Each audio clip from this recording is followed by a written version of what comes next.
Hey everyone, my name is Chi Kim and I am with Pure Edge. And we are going to start in just a couple of minutes. You can see David Adams and Rachel Lei on the screen right now. We're just getting ready. We thought we would welcome you with our faces instead of a blank screen today, just for a little different SEL day closeout today.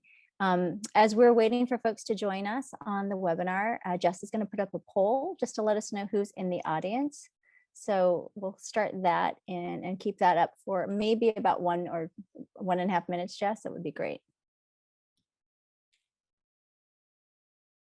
So go ahead and let us know who's in the audience. Tell us a little bit about yourself. Are you an early childhood educator, an elementary teacher, secondary teacher, student support provider, an administrator, higher ed professor or adjunct, a parent, a nonprofit member, or none of the above and just curious and always learning? So we're going to just leave that up as folks join us. We'll go from there.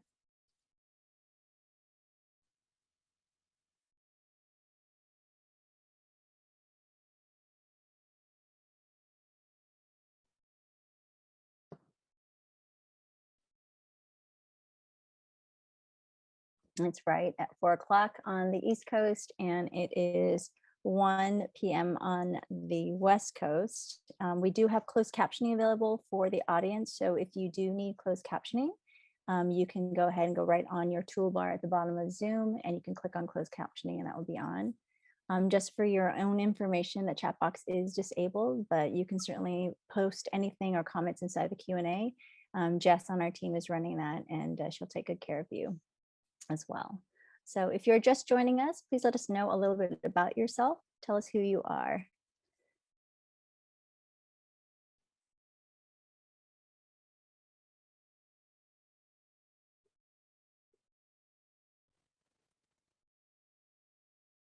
And Jess, I think we're good. Do you want to go ahead and share? Here we go. So we've got a nice range of elementary, secondary support providers. We've got about maybe 42% of your student support providers are administrators. And we've got some nonprofit members and folks that are just a little bit curious. And for those parents that are in the audience, I know you probably have 2 roles, or multiple roles. So thanks for joining us. We appreciate it. And because we care about how you are feeling and why you joined us today, Jess is going to launch another poll and to find out what describes or which best describes how you're feeling right now. It's Friday, it's SEL day. How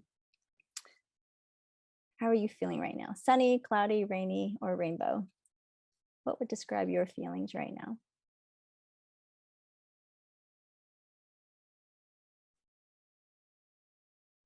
I'll just leave that up for about 20 more seconds. Just let us know how you're feeling.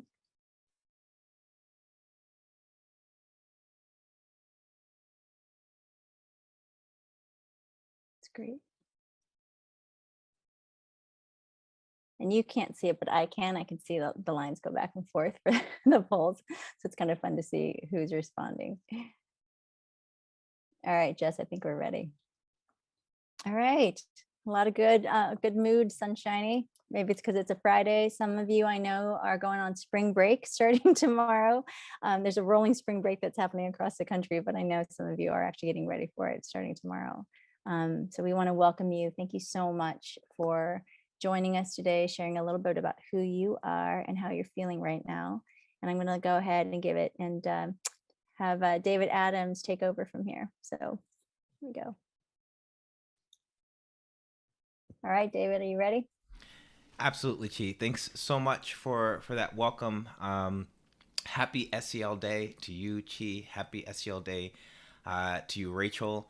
And what I want to do is just introduce this concept. So the conversation that we're going to have today is focusing on reimagining community and building bonds in the context of the African American and Asian community. We know that on SEL Day, we care deeply about what it means to be in community with each other. We talk about this notion of building bonds. And so before we get into this conversation, I just want to open this talk by introducing you guys, so that our audience members knows a little bit about yourself and who you are and what you bring to this conversation. So Chi, let me just start with having you introduce yourself in terms of what you bring today in the context of building community. So if you could just talk about who you are and what you've thought about community, and then we'll move over to Rachel, who's joining us from Taiwan as well. Yeah, so thanks for that. People are probably sick of hearing me because we are hosting all these webinars, but I'm Chi Kim, and just a little bit of background. I'm 53, so generationally, I just want to make sure everyone knows I'm the oldest of the three of us on this gallery. I bring that up for a very specific reason, and it's going to come up in context as we talk about what's happening out in our communities. And I share that very proudly, and because I think what building community means to me is getting to know people's stories, how we are connected, even when we feel disconnected. And David, you and I have talked a lot about there's so much hate in the world right now, but it's hard to hate up close. And so the more we get to know people, the more communities that we get to be a part of, the richer my life becomes, right? And so for me, just trying to figure out how we collectively work together, even if we don't agree on everything, and that's okay. But I feel like that's my hope is that we can just have this conversation. I know one of the main barriers in schools right now is that it's hard to talk about race for some of the adults in the system. The kids have no problem talking about race. I know that from my own kids and from being in schools. The adults are struggling with how to have this conversation about race, especially if they're not African American or Asian or Latinx or right, all of these. And I think it's that trying to allow folks to just have a courage in having the conversation, that it's more hopeful when you can have the conversation and maybe make some errors, in terms of just, but the courage to have it is the most important part. So that's what I'm trying to bring to the table, I guess, and having this dialogue with both of you. And I'm so excited. And just so people know, Rachel is in Taiwan right now on a school trip with her kids, and it's 4 a.m. soon to be. Yeah. So thank you for that. Well, cheers, and let's go over to Rachel. And Rachel, you've had the courage to have conversations about race for a long time. So I just want to introduce you to the audience, and if you could tell us a little bit about yourself, who you represent. Thank you for coming, calling in from Taiwan at 4 o'clock in the morning. And what does it mean to be in community for you? So, tell us a little bit about your organization and what it means to be in community. Yeah, so my name is Rachel Lei, and I'm representing an alumni organization from my high school, my selective high school, called Thomas Jefferson High School in Northern Virginia. It's in Fairfax County, outside of DC, and it's routinely rated as the #1 high school in the US by public high school by US News and World Report. And so that's the group that I represent, which is a diverse group of alumni from across many different socioeconomic and cultural and different experience backgrounds. And for that, we're really proud of our diversity. And we think that that is our greatest strength in terms of an advocacy group. In terms of personally, I am a first generation Asian immigrant. I was born in Taiwan, and then I went to the US when I was almost 12 and started as an English learner from scratch then. And so I kind of had an outsider's perspective in terms of what it was like to enter a community. And also I have the perspective of being what they call a third culture kid, growing up in a culture that is not my parents' culture and coming of age. And so having a bicultural perspective that way. So I think both of those things really shape, in terms of my passion and what I bring to this conversation. And I would say that for myself, I came to this conversation in college when I had the opportunity to be allowed into some predominantly Black spaces. So our college Christian fellowship was sort of partnering with the gospel choir, and which was connected to a very vibrant Black art scene on campus, both of which, without that connection to the gospel choir, I would never have been exposed to or even known about. And so it was really interesting to me that I was getting to see a world that a lot of people never saw and that they didn't even know were missing.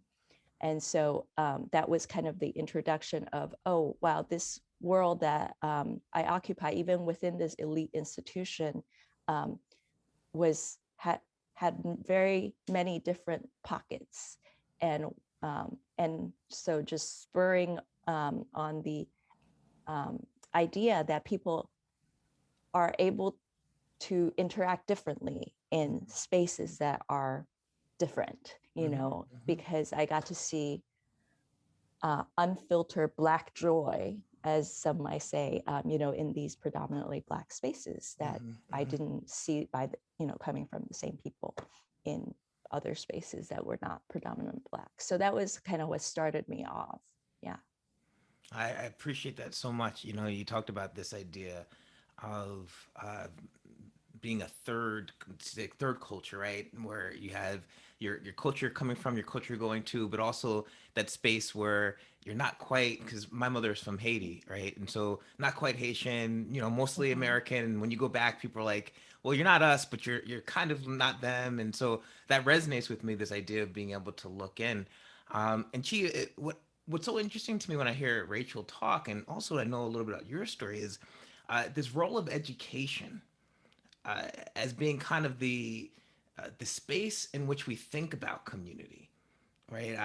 I'm recalling back to Thurgood Marshall, and he says that if we can't learn in community, then we can never love in community, right? When he's talking about Brown versus the Board of Education, if we can't learn together, we can't live together, is what he said. So, Chi, can you tell me a little bit about your path in education? Rachel talked about kind of being in Black spaces in the context of gospel and the identity of Christianity, kind of being able to bridge some differences. But tell me a little bit about your story. Like, what is the education space, and how did you come to understand community through that space of education? Yeah, thank you for that. And Rachel, I was an immigrant as well. So I came to the country when I was 3 years old. And you know, coming to the US in the 1970s, it was really around so many different kinds of waves of refugees and immigrants. But I think as I was going through school, right, being the English learner, going through that path, when you were sharing that, it just resonated because my brother was 10 when we came. So his and sort of, you know, educational experience was very different. My sister is 3 years younger. So it's, you know, 10, 7, and 3. And the way in which we entered school and the ages that we were at was very, very different. And the amount of racism they faced versus the amount that I faced just learning English. But the thing that I will share with you, so I grew up in that space. My parents owned a liquor store, the, you know, convenience store, your typical Korean story. And when I went to school at UCLA, I grew up, to be very honest, I grew up, my parents wanted me to assimilate. They wanted to be as white as possible, speak with no accent. We never went to Korean community, anything when I was growing up, because my mom was very clear. She was very clear that if we assimilated, we would be treated better. And so that was her whole belief through, right? And both my parents. Went to UCLA, and I just could not understand how my parents were acting, you know, all the typical Korean things. It wasn't until I went to UCLA and I took my first Korean history class. It's when I took Korean history, then I took Korean language. And knowing about my own culture, I had to be, you know, I was an adult when I actually started to embrace who I really was and am. And it was a shift for me to think about that. And then my senior year of college, in 1990, the California Department of Ed decided to go to class size reduction. And so they went from 32 to a class to 20 to 1, but they didn't think about teachers or anything like that. And so I ended up going into teaching sort of as a year program, and I was got a job in Inglewood. And it's in Southern California, right outside of South Central. So it's in that same area. And it was a 1-year commitment. And I've shared this story with David. My father was super upset. Right. He did not want, my brother is a computer engineer. My sister's an electrical engineer. So, and what do I want to do? I want to be a teacher and I want to work with people. So it was, my dad was pretty upset. And the reason he was upset is because he didn't want me to be in a Black or Latino community teaching kids from, you know, the brown and Black kids. And it was a really hard year, but I went into teaching. It was supposed to be a year-long stint, and I ended up being there for 9 years.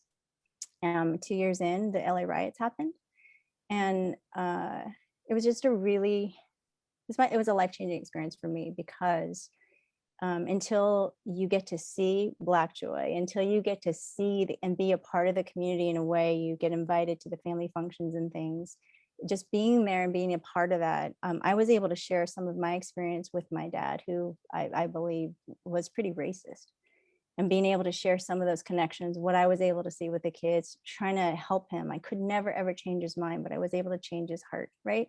And so he and my mom came to my classroom my second year of teaching, and I taught them some, Hangul. And when they came into the classroom, they were greeting them. My dad cried, my kids cried.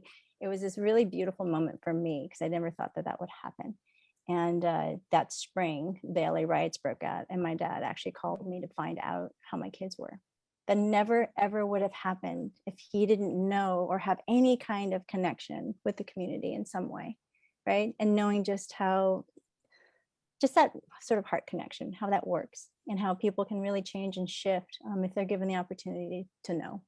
And so that's been my experience. And I think just having, lived through that, coming back from the riots when everything was closed down was pretty emotional for the kids and for myself, and really being able to try and build some of those bonds. And it was rough then, right? It was in the 90s. Like anti-Asian hate was pretty real, because they had all of the, Korean store owners that were one Korean store owner that got off from murder, right? It's just, so having that sort of resurrect in this time period was pretty disheartening. And one last story I'll just share with you is when I first started working there, the kids would actually complain about the local convenience store that was 2 blocks from the school, and they happened to be Korean store owners. And they told them, Miss Kim, when we go in there, they think we're going to steal. They watch us. They look at us in different ways. I'm like, really? Okay, well, let's go down there. And going out, introducing myself as their teacher, introducing some of the kids there, and having just that little bit of connection, you could see the difference in tone of the way the store owner approached the kids when she knew that I was their teacher, and being able to just build a little bit of that bridge. But it just takes time, and it takes a little bit of energy, but I just think it's so well worth it. So that's my background, how I got into the space and why I care so much. And I'm still connected to some of my students. So Yeah, I recall Pure Edge did a recent webinar where you actually reconnected with some of your students on the yeah. webinar, right? And they talked about what it meant to be your student, and what it meant as you being their teacher. Um, It's just like going to a wedding for a student who, you've known since they were 9 and 10 years old. yeah. So, So if I could, Rachel, come to you. She talked about this notion. She talked about a lot of things, but the last thing she said is it takes energy, right, to be in community. I use the word forge community.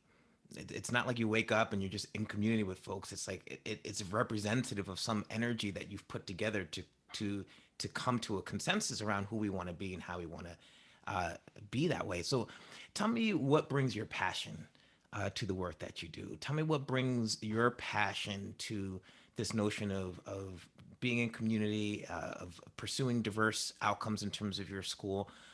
What brings you to this space with such a passionate sense of what you want to accomplish in the world? Well, I think a lot of it is really informed by my own experience growing up. So even before I moved to the States, I moved around a lot within Taiwan. So I was frequently the new kid, and I was received differently in different spaces. But it, as a new kid, as the outsider, it's so many assumptions can be made of you before you have even said anything, that people don't even ask you questions. They don't even try to find out from what your perspective, who you are.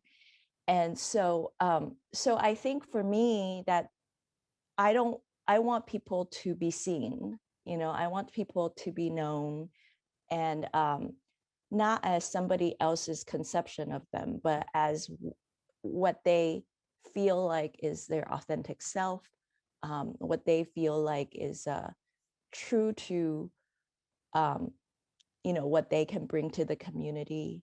So I think that's kind of my big driving passion. And then also just because I've seen, just as she said, that life is so much richer when you have, people bringing all the different things that they come into a space in a community with, that I think that it's really, people who don't have it are really missing out. So I think it's not just for the folks who end up, from marginalized communities, just a sense of belonging for them, but also for the folks who are in the dominant demographic of the community, that they get to see something that is that challenges them and also enriches their world, and help them to see things in new ways, right? So so I think that when we have a diverse community, we all benefit, and that I'm always so sad when people are not able to see things from a different perspective, that they, because being bicultural and being a third culture kid, I think I grew up with the idea, oh, there's more than one right answer, right? I mean, even if you just ask a simple question like, how do you say, eggplant? You could have multiple different answers in different languages, and none of them are wrong. And, answering one does not take away from the others. And so I think that when and that also, coming from bicultural background, knowing that sometimes conflicts are because of miscommunication or cross-cultural communication, and so helps me to assume good intentions, especially when we have started building a trusting relationship. So I think those are some things that I would like people to experience for themselves, and to have that wider mindset of, I'm part of just a much bigger whole, and that this is something we're building together. That's amazing. I mean, when you say there is more than one right answer, right? This notion of grace, good intentions. When you talk about being wrong or being right doesn't take away from the other, right? These are things that I think that when we are trying to forge community, really become the foundation. There is something we can do together, right? There is some way that we can find some common ground that allows us to move forward, but it takes energy. Yeah. And like when you talked about this idea of being bicultural, really grounds you in this idea that there are more than one ways to see things. It's not like an abstract thing. You're literally saying I can use different languages to describe the same phenomenon, and these have different ways of meaning and being. Really kind of grounded your sense that we can find community, we can see each other if we look. And so, if I could get back to Chi, there's this notion of experience that I hear from Rachel, right? That without experience, it's just so hard to see what the answer could be, right? And so I'm just thinking about Chi, from your background, like what can we do to increase the experience of each other? You talked about your dad, and I loved what you said. You said, I never changed his mind, but I changed his heart, right? He didn't write a thesis. He didn't go to like an anti-racism training, right? He had to actually experience folks. So what can we do, Chi? Yeah, you're gonna make me cry, Dave. I feel like my dad's been passed away for over 20 years, so it's we've had a pretty long road with that. But I will say a couple of things come to mind. Um, Stories are always really, I think, the most important thing. Contextually, people need to know what the experience is, right? If we may end up having polar opposite sort of views on politics or anything else, but everybody has a story. And the one thing I hope people start to really think about, especially in schools, is that people come into these really funky spaces right now, right? It is a society filled with scarcity. right? It's zero-sum game. If you get the best scores, you get the best experience. If you get the low scores, you're gonna get the worst experience. And the society is sort of set up in perpetual competition for resources, for likes or dislikes, whatever it is. And one of the things that I hope we can push is, when you succeed, Rachel and David, I succeed, right? That when your successes raise and elevate the community, we all are elevated and raise a community. There's some idea that if it's like this positive sum game where we all win something when people are, getting better or having more, being fed, having just their life needs and met, if we can start framing things in a very different context, that it isn't losing out. I think of, Rachel, your school and what's happening there. I think of Boston Latin here in Massachusetts. I think of the exam school in New York, David, what you're trying to do. It's all of the scarcity mentality that is pitting people against each other. And frankly, it's pitting the Asian community against everyone because they're being used to sort of elevate the conversation. And I think especially for the Asian community, like, it's not that we're going to miss out on things. We're going to get a rich and diverse sort of collective of people that all need an equitable, chance. And truthfully, fighting for the one school seems really, that's super divisive. Why not we flip the model so that every kid can get an incredible experience in the system? And I think that's what people have been trying to do for the last, 20 years, 30 years in ed reform. And really just having a chance. Like, this shouldn't be the union fight or anyone else's fight. It really should be, how do we get our leaders, our policymakers, to think differently about the scarcity model and really start to elevate the conversation about, look, if Thomas Jefferson High School is that incredible, why can't we make all of our schools that incredible? Like, what can we do collectively to change that, right? And drive. But those would be my two real pieces, right? Telling people stories to get a sense of, heart connection, and then really being able to figure out how we drive the system so that we are elevating for all, that everybody wins. Like, there are no losers when we elevate all. There are no losers when we elevate all, right? And it takes special people to make those bridges. Rachel and I, we talked about this idea that we've got so many engineers in the world, right? But who's honoring the social engineers, right? Who's honoring the folks who build the kinds of bridges that allow us to be in community? And so when you say that, it's about the effort, right? It's not where our natural state is. Our natural state are in groups and out groups and spots and knots. But if we can take the effort, if we can build institutions that create young people's skills, then we can move beyond what our natural state is and be a little bit better than the worst section of ourselves, or the worst elements of our who we are. And so, Rachel, I want to bring this over to you because I feel like this notion of scarcity, right? Something we had talked about. Folks are like, Rachel, you're taking slots away from our community. You don't actually represent us, or you're not a person who is giving back to what was given to you. So I wanted to take this to you in terms of how do you think about what she's talking about, creating spaces for everyone, and what does it mean to you when folks feel like you're not being in community with the community who supported your outcomes and your excellence? I think for me, I talked about seeing from different perspectives. And so what happened when I made Black friends, and not just, one or two, but kind of a whole network of them, because I think that's a big, important difference, that was that I got to see things that made me reevaluate how I told my story.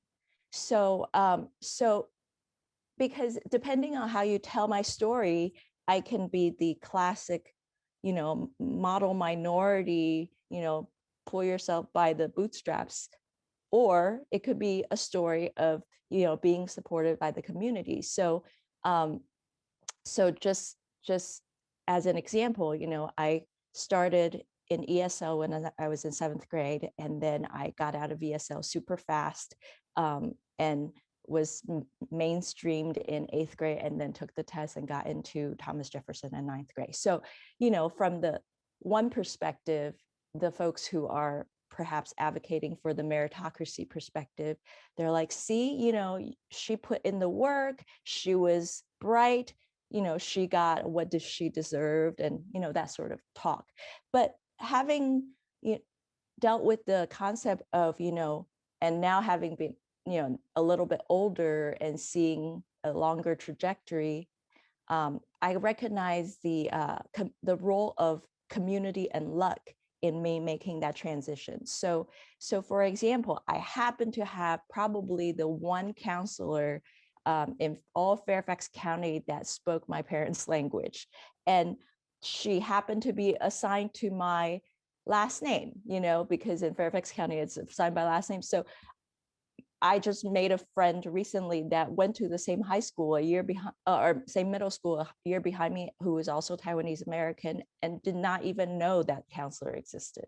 So, and then also just like, my math teacher who, believed in me and said, why don't you study on your own so that you can get on the fast track? Because without that, now having, studied the admissions process, without that, I wouldn't have been eligible. And then just clerical errors, to be honest. I mean, really big clerical errors that put me in the wrong classes that gave me a chance to perform at a higher level. And so when I look at all these things and I say, see, yeah, sure, I worked hard, but it wasn't just working hard. It was, people who believed that I could succeed at, at a level where I was pushing myself, that I was challenged, and, in a community that was excited about learning, that made that happen. So I think that everybody, deserves people who believe in them, and people who recognize that they have untapped potential. It's so deep what you're talking about, right? It's like this idea that we need to imagine a community where everyone has somebody on their side, right? Where it doesn't take luck, where it doesn't take a random guidance counselor, right? Where it's part and parcel of the system. And it's like, it's amazing to me, Rachel and Chi, like we sent somebody to the moon. Like we just sat down. America is just like that thing, that celestial body up in space. I want to put somebody on the moon, and yet we struggle to imagine an America where we can live in community with each other, right? Where we don't have to rely on luck, where education is something that increases the sum of us. And this is Heather McGee's new book, The Sum of Us, right? Is where our greatness lies. And so it's just, as I listen to you talk, Rachel, it just resonates with me, this idea of how we get our imagination to a place where we don't have to necessarily shoot rockets to the moon, right? But we could build bridges to each other. So Chi, I'm gonna come back to you on this because you and I, we talk, we hang out, right? And today is Social and Emotional Learning Day. It is Yeah. International Social and Emotional Learning Day. As a matter of fact, I just got some numbers in the other day. It's actually 9.3 million people have been participating in Social Emotional Learning, International Social Emotional Learning Day. So let's have this conversation. Social emotional skills, right? I know we can talk about segregation, we can talk about poverty, we could talk about policies, and we're going to do that. But I want to talk about social and emotional skills, right? What does it mean to bring to bear social and emotional skills to building community and expanding our imagination around who we can be as a country? Yeah, and thanks for that, David. I feel like one of the things that we talk a lot about is, oh, you're on the board of Castle. So David and I both sit on the board of Castle, and like, yeah, we do Castle. I'm like, what do you mean you do Castle? I don't even know what that means. But people have this idea that social emotional learning is in a box, right? You get a program, you open the box, and all of a sudden now you're a social emotional learning, a kid or an adult. And the way we view, or at least I view it's a set of competencies. And having really strong social emotional learning skills allows me to be a better independent person to come into a conversation so that I could actually be a part of the community, right? I'm aware of myself. I can hopefully self-manage myself, right? I have some reflection practices, but really it's so that I could be in dialogue with you, that I can listen to your perspective, that I can maybe add to the conversation or take away from a conversation and change the way my perspective is.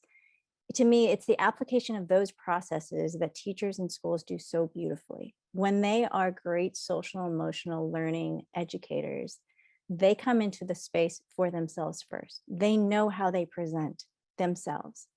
And that reflection, that softness in which they can approach a classroom space with their open heart, that's when kids start to open up to them. Kids know, right? They know BS when it's BS. They can call it out.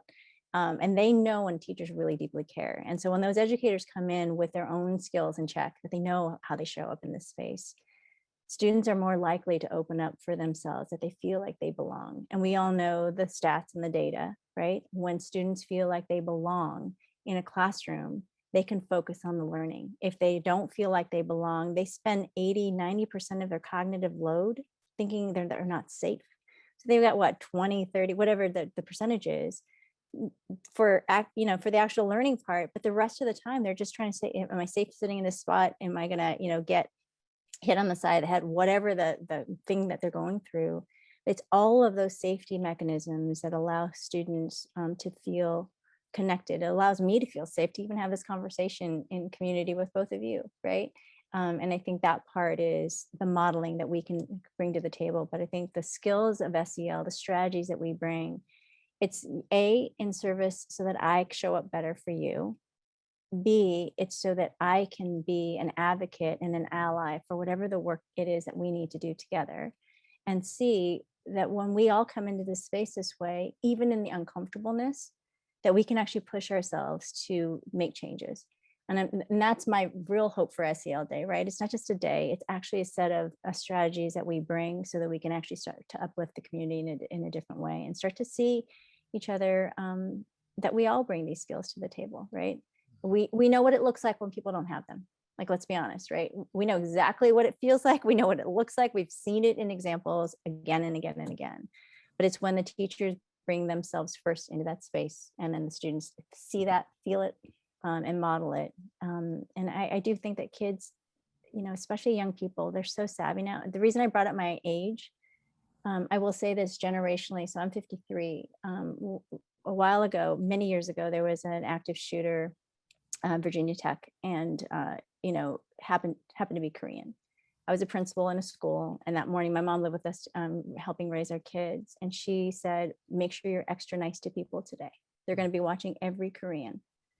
And she still believes that, right? So my mom, who is 80 years old, goes and exercises 3 hours a day. She shoots hoops, she hula hoops, she jumps ropes. She goes out to the park every day in California. She's had to change her attire right now because of all of the stuff that's happening, to make herself look less Korean.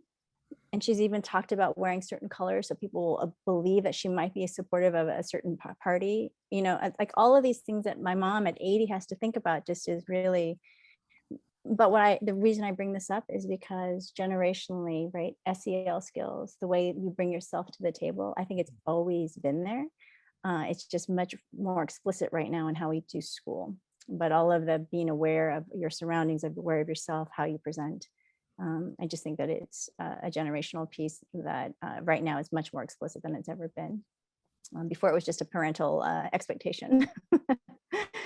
So Yeah, when you talk about this idea, cheese, like bringing ourselves to bear, I feel like one of the things that we underestimate, and as you know, I'm a civil affairs officer in the United States Army Reserve, right? And we're constantly talking about this notion of governance and the social contract and how we are in community with each other, and how this leads to conflict in different countries and different spaces, right? And the thing that I'm always just so interested in when you talk is just how much effort it takes to be in community. Like I took some of the notes here, and then in terms of belonging, right? Like how much effort it takes to make connections. We talk about these SEL skills, right? Um, and we have to want to do it. So one of the things I think is interesting in the army, we always talk about end state. We say, okay, well, the end state of this operation will be where, you know, phase line 1, 2, 3, 4, but where the people are secure, the population is, you know, disarmed or whatever, degraded with regards to weapons capability, however you say it, right? But there's this vision of the operation in which the outcome is stated clearly, right? And from there, you start to plan. And you say, okay, well, this is what we need to do. This is the capabilities we would need to bring to bear in order to achieve that end state. And so I'm so interested in this idea that I feel like we forget that our end state is community, right? It's not power. It's not necessarily the seat at the table, but it's like our end state is being in community. In fact, the Constitution says we, the people, in order to form a more perfect union, that we're trying to form a more perfect union, and then that's where the energy should come from. So I just, as you're talking, these things popped up in my mind, but I want to go back to Rachel with this idea. Um, that in order to form a more perfect union, right? Like, what does it mean to help people remember that we're trying to move towards an outcome where we are in community with each other? What does that mean to you, and how has that influenced what you do in your work? Well, I think that, so before I was a teacher, well, I guess interspersed, I also was a pastor for, various points. And one of the things that we talked about when I was working with students I was mentoring is, following Jesus' example of serving, like servant leadership. And one of the things that we talked about was you really don't feel like serving people unless you feel your own needs have been met. And so we talked about, well, how do you meet those needs? And part of that is through your own spiritual practice. Part of it is being in community yourself, that when other people love on you and see you and recognize you for who you are and what you bring, then you are in a space that you can bring that to other people. And so I think that, as a working teacher, I mean, being on the field trip with my kids yesterday, it's so easy to just kind of to default into follow my directions, don't get out of line. But as I've been reading a little bit to prepare for this conversation today, I'm just reminded that we are trying to tread this sometimes difficult line of empowering people to be who they are, not to squish their emotions down, not to squish their passions down. And because, we talk about classroom management, we talk about managing our emotions. And even that word manage, can sometimes feel like we're pushing them out of the way or, stuffing them in a box, rather than giving kids a healthy way or giving ourselves a healthy way to kind of learn from that emotion.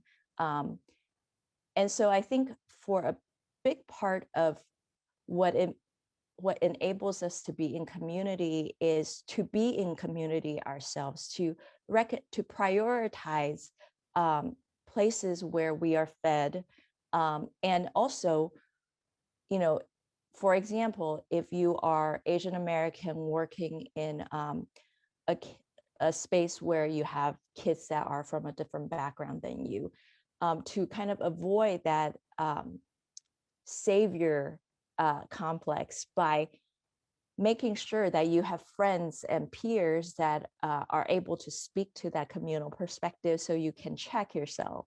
Check And people yourself. who are, yeah, and people who are willing to, tell you if you got the wrong glasses on, right?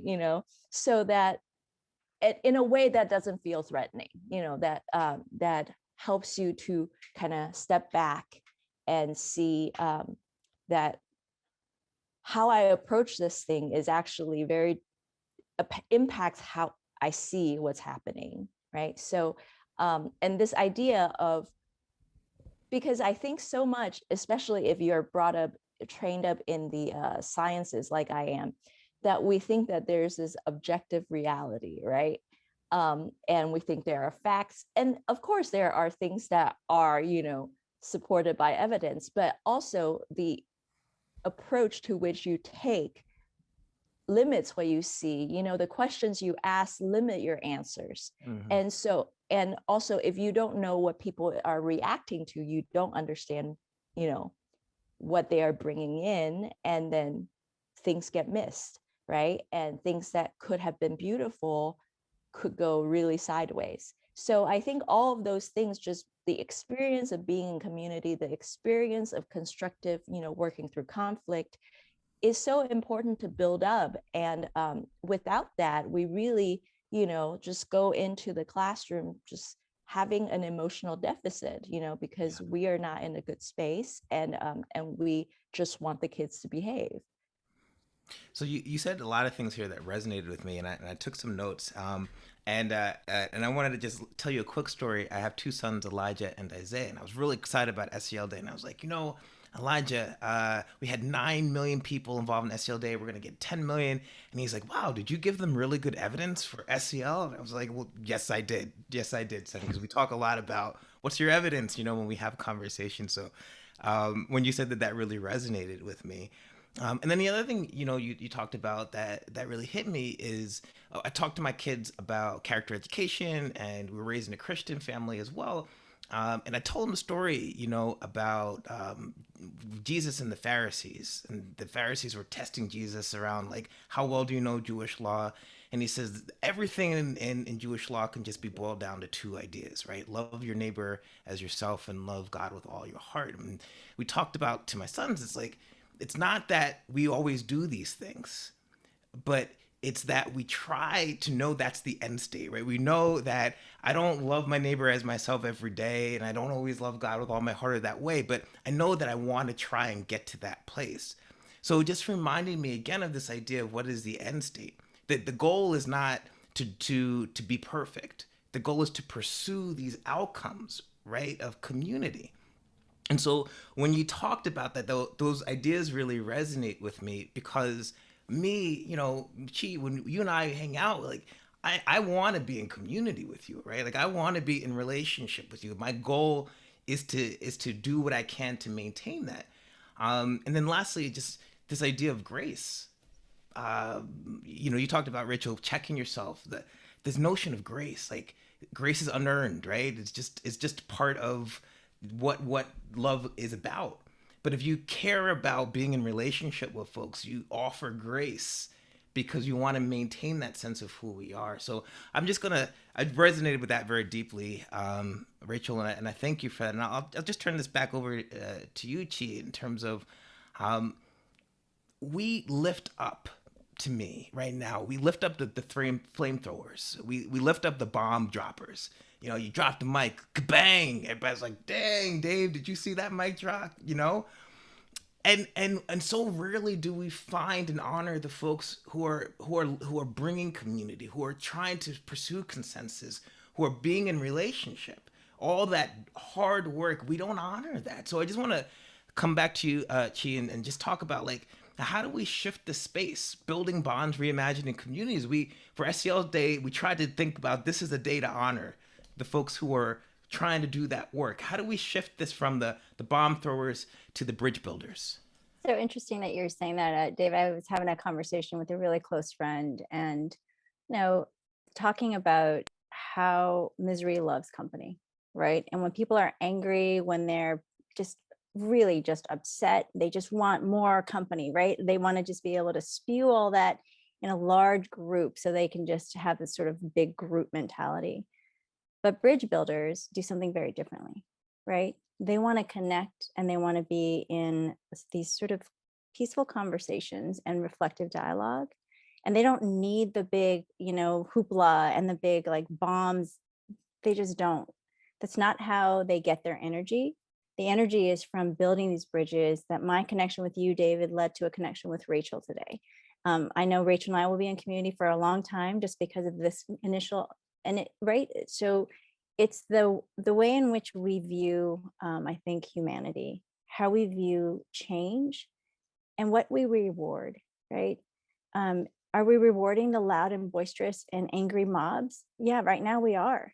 But I'm not going to keep doing that because I don't want to, right? So what do? We try to uplift these educators who are working their tails off every single day, right? Getting mixed messages from all sorts of different people, and really being able to figure out ways like, how can we elevate them? How can we elevate the educators to support what they do? For us at Pure Edge, it's really just making sure we take care of them just physically, right? Emotionally, giving them some strategies, like trying to figure out how to get these conversations just so that they have access.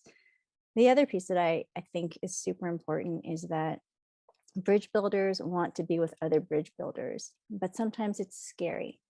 And generationally, I'm in an affinity group that I've never been a part of. I'm 53. This is my first affinity group. I'm just saying that out loud for you all to hear. I've never been a part of one because I was always told that being in an affinity group will actually sort of erase my success, right? But being in affinity groups right now has probably been the most emotionally supportive I've ever felt. But somebody in my affinity group shared that they wanted to start this sort of, Stop Asian Hate group with Black Lives Matter and have this be a big, robust conversation within their company. And she said, nobody would join me. There we have 60 folks there. And I just had asked her, what's the age group of the people? And she shared that with us. And I wanted to just share back with her. I said, they're probably afraid. Like, I grew up in a generation where there's fear to speak up. And I readily admit that, right? So I would never speak up about certain things when I was younger. I do now because I feel safe. I feel like I have a little bit more to contribute. And I have a really good network of really thoughtful people that help me. But that safety mechanism, I'm so hopeful. So just sort of to cap this out, I'm hopeful for your generation, Rachel, the kids that are coming through school right now, because there's a level of passion and a level of intellect and courage that I never had as a kid, that I think is just really hopeful in my mind. And I know that all the educators right now that are going to stick with being in school, stick with this, even in these hard times, they're elevating conversations that I think need to be elevated. And they're really, they're being the bridge builders. I feel like that's why I care so much and so deeply about building community within the old school systems, because we're educating 55,000 kids, a year, or 55 million kids a year, right? Let me say that, million. And it's all in, right? And I think just trying to figure out ways that we can be more supportive, building our coalition of those bridge builders. I don't want to focus on all the bomb droppers. I feel like, they get enough airplay. I don't need to add to it. I appreciate it, Chi. So I'm going to move to some of the questions that we had from our audience. I see a question here from Lion Terry, who was on the Aspen Commission for Social and Emotional Academic Development, one of our strongest teachers in our educational community. And he says that teachers are the ones who need to be building these bridges. We are the engineers of the social environment. And Rachel, I'm going to put this question to you, and Chi, pop in whenever you need to.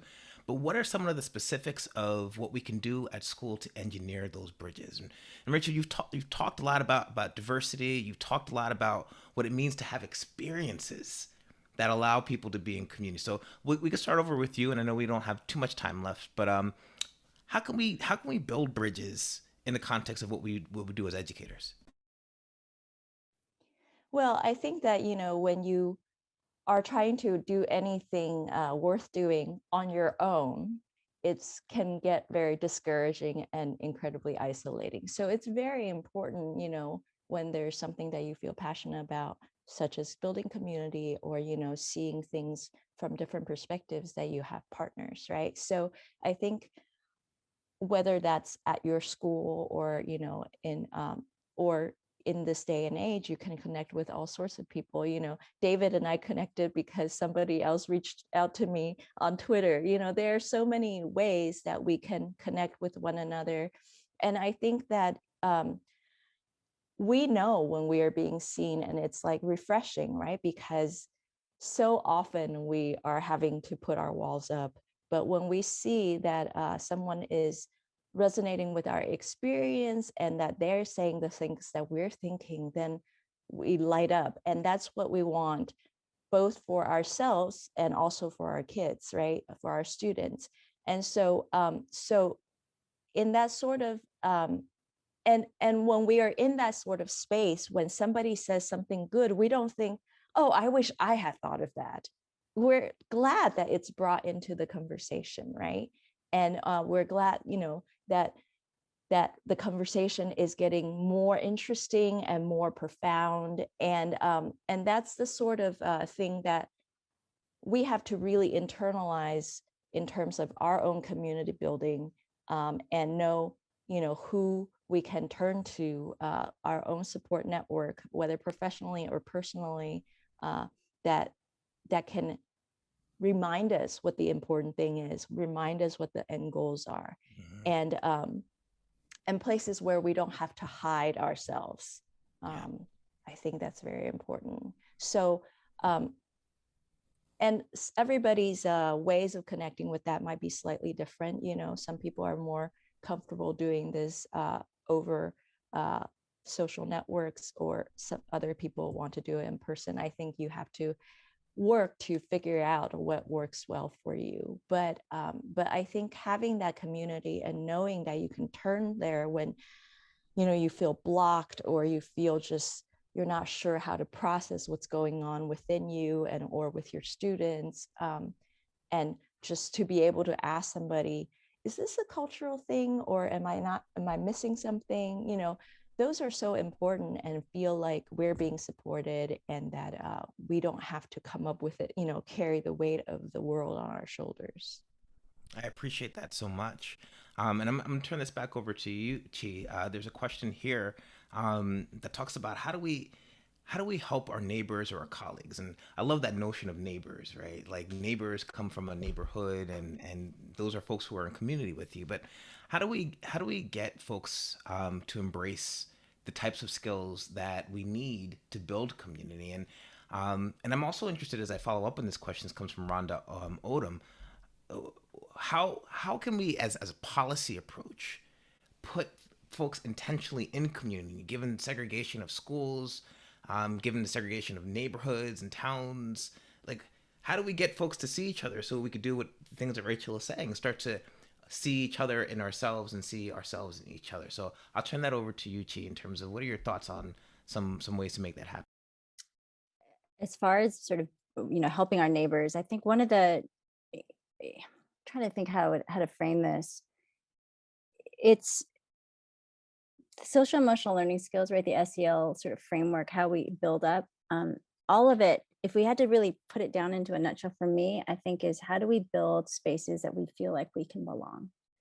And the research is super clear about belonging. Like, I know I mentioned it earlier, but it's so clear about belonging. And if, as an educator or as a neighbor, how do you make someone feel safe in the space that you're creating? And I think it's take away all the other jargon and everything else that we can bring to the table in education. But if we just create spaces where people feel safe to be able to sort of bring their issue or bring their best selves forward.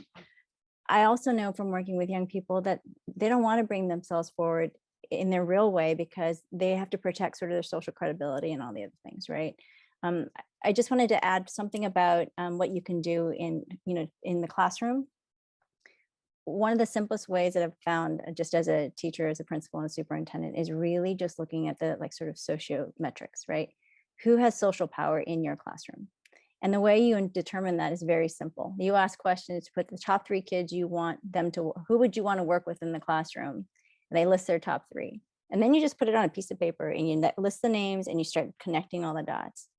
And what ends up happening in those sociograms and sociometric grams are that some kids don't have any connections at all. And it's an intentional knowing, right? Knowing and figuring out, okay, if I have 3 kids in my classroom that nobody wants to work with, why? What am I going to do to create a sense of belonging so that those 3 actually have other partners that they might want to work with, or vice versa? And 3, what can I do as the adult to make sure that everyone has at least 1 or 2 connections in the classroom so they feel safe? That's a very intentional practice that can be done anywhere from pre-K all the way through high school. That works really, really well. As far as how to work I'll be honest with you, because I'm older. Sometimes I just choose not to be around certain people. And I just say that just very openly and honestly. There are certain people that their energy is draining. Their energy is toxic. And so sometimes I just choose not to work with them, because oftentimes in school settings, when you go into the lunchroom, that's the most toxic place. And so I choose to go somewhere else where there's people that want to be in community, that don't always want to talk about all the bad kids.